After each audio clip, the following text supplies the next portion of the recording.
Guys, ये वही room है जहाँ पर अभी भी गांधी जी की बहुत सारी पुरानी चीज़ें रखी हुई थी और गांधी जी और उनकी वाइफ को बंदी बनाकर रखा गया था और यहीं पर इसी रूम में उनकी वाइफ का देहांत हुआ था।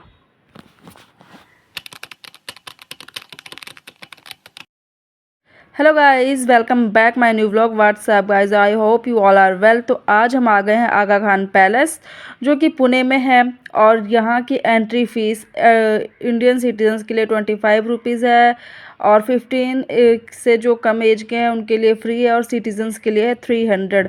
तो आज हम आपको दिखाएंगे आगा खान पैलेस। टिकट हम ऑनलाइन बुक कर रहे हैं।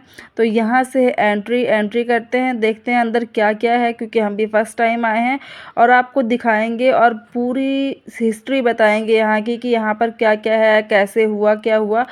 तो थोड़ा इमोशनल और बहुत ही इंटरेस्टिंग भी होने वाला है यहाँ का व्लॉग, तो लास्ट तक ज़रूर देखना। यहाँ पर बहुत सारे फॉरेनर्स भी आए हुए हैं, तो चलते हैं अंदर और देखते हैं क्या क्या है यहाँ पर। चलते चलते मैं थोड़ी सी स्टोरी यहाँ के बारे में आपको बताती हूँ। तो आगा खान पैलेस एक इमारत नहीं बल्कि स्वतंत्रता संग्राम की एक खामोश गवाह भी है। आगा खान पैलेस 1892 ईस्वी में सुल्तान मोहम्मद शाह आगा खान तृतीय ने बनवाया था। उस समय पूरे पुणे में और आसपास के इलाकों में भयानक अकाल पड़ा हुआ था। लोगों के पास ना खाना था और ना ही काम। आगा खान पैलेस बनवाने का मकसद सिर्फ शान दिखाना नहीं बल्कि हज़ारों लोगों को रोज़गार देना भी था। तो सबसे पहले हम आपको महात्मा गांधी म्यूज़ियम दिखाते हैं, जहां पर अभी भी गांधी जी की बहुत सारी चीज़ें संजो कर रखी गई हैं।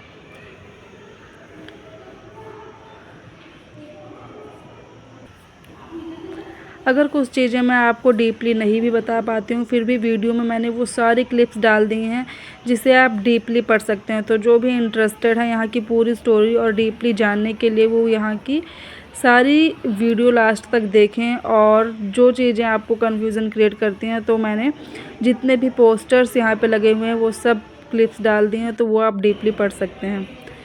तो ये है गांधी जी की मूर्ति। यहाँ पर आकर बहुत ही शांति फील हो रही थी। और उसके बाद हम जाते हैं नेक्स्ट रूम में। ये वही रूम है गाइस जहाँ पर गांधी जी को और उनकी वाइफ कस्तूरबा गांधी को नज़रबंद करके रखा गया था। तो गाइस, ये वो रूम गांधी जी की अभी भी बहुत सारी चीज़ें यहाँ पर रखी गई हैं, बहुत ही संभाल कर। और गांधी जी की वाइफ जिन्हें यहाँ नज़रबंद करके रखा गया था, कस्तूरबा गांधी, उनका निधन भी यहीं पर हुआ था। जब अंग्रेज़ों ने क्विट इंडिया मूवमेंट 1942 में शुरू किया था, तो गांधी जी, कस्तूरबा गांधी और महादेव देसाई और सरोजिनी नायडू, इन चारों को गिरफ्तार करके उन्हें यहीं पर नज़रबंद करके रखा गया था। नज़रबंद का मतलब कि जेल में न रहते हुए भी जेल के कैदी जैसा व्यवहार, मतलब वो किसी से मिल नहीं सकते थे, कहीं बाहर जा नहीं सकते थे और हमेशा ही वो अंग्रेज़ों की निगरानी में रहते थे। और गांधी जी का उपवास और बाकी सारी चीज़ें गाइस आप डिटेल में यहाँ पर पढ़ सकते हैं। ये जगह जेल बनने के बाद भी गांधी जी ने उसे तपस्या स्थल बनाकर रखा था, क्योंकि यहाँ पर ही वो मेडिटेशन करते थे, यहाँ पर ही मतलब वो अपना सारा समय व्यतीत करते थे। 1944 में कस्तूरबा गांधी जी का निधन यहाँ पर ही हुआ था और कुछ साल बाद ही महादेव देसाई जी भी चल बसे थे। उन दोनों की समाधियाँ आज भी वहाँ पर मौजूद हैं, जहाँ पर खड़े होकर एक अजीब सी शांति और दर्द महसूस होता है। देन हम नेक्स्ट रूम में जाते हैं। तो वहाँ जाने के बाद हमने ये 7 स्टैचू देखे। देन साइड में जो पोस्टर्स लगे हुए थे वहाँ पर रीड आउट करने के बाद हमें पता लगा कि ये उन 7 स्टूडेंट्स की मूर्तियाँ हैं जो 1942 में भारत छोड़ो आंदोलन में शहीद हो गए थे। तो गाइज़, ये शहीदी हमें सिर्फ नेताओं की वजह से या किन्हीं और की वजह से ही नहीं प्राप्त हुई। यहाँ पर बहुत सारे स्टूडेंट्स, बहुत सारे आम जनता, आम लोगों ने भी अपनी जानें दी हैं और बहुत ही मुश्किल से हमें आज ये फ्रीडम मिली है। तो ये सब देखने के बाद ये थोड़ा इमोशनल होकर यहाँ पर बैठ गए थे। देन हमने फिर थोड़ा देर बातें की, मूड फ्रेश किया।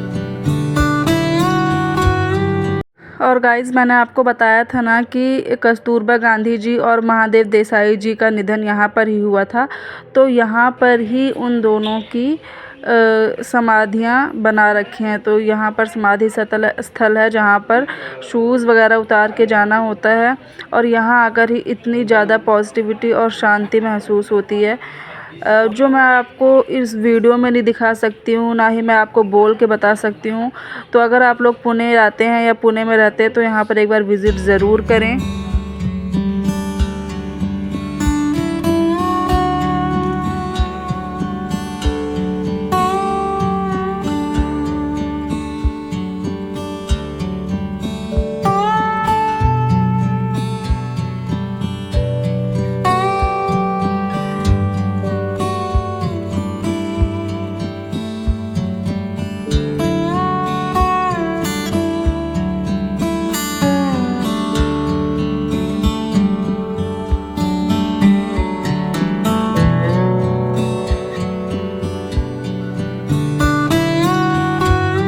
देन हमें भूख लग गई और फिर हम निकल गए कुछ खाने के लिए। और यहाँ पर एक कैंटीन भी है जहाँ पर बहुत ही टेस्टी फूड मिलता है। तो यहाँ पर हमने फिर पेट पूजा की और फिर खाने के बाद हम लोग निकल जाते हैं अपने रूम के लिए।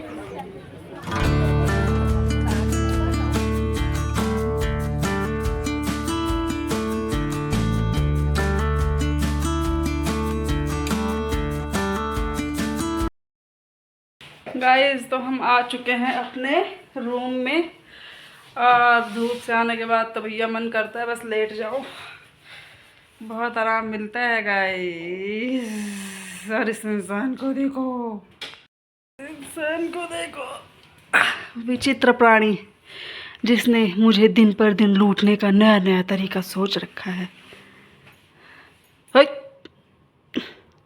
शाम को तुमको डिनर का भी देना पड़ेगा। क्या देना है? डिनर का खाना खिलाया ना मैंने आपको, लंच करवाया ना मैंने, डिनर भी करवा देना।